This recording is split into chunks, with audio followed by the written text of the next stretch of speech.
After attending the commemorative events for the 75th anniversary of President Companys' execution, he arrived here at Barcelona courthouse, walking and rallied around. Elections would have been called in Catalonia. According to the pro-independent forces agreement, mass candidate Carles Puigdemont will get the support of 68 members of speech. He will launch the roadmap towards independence and comply with the electoral mandate from the 27th. Price from the 23 euros the cheapest to the 320,000 the most expensive.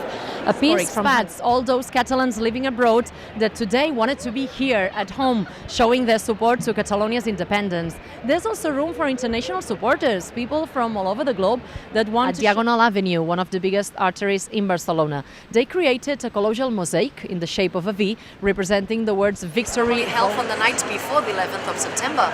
But this year, the celebration was advanced, as tomorrow it starts the electoral campaign. The piece of participants, the piece of voters coming here at the polling stations continues to grow.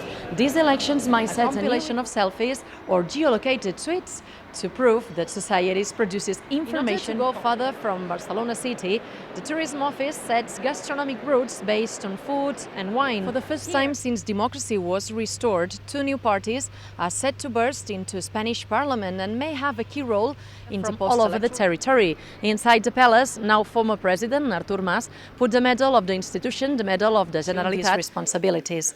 The Department of Economy's portfolio is being transferred now by former Catalan minister of pieces that later became one of the artist's most recognized masterpieces in Europe. The view from the chart was built in 2012 and opened its doors coinciding with the Olympic Games in London. Just in the first year, more than 1 million visitors enjoyed this view.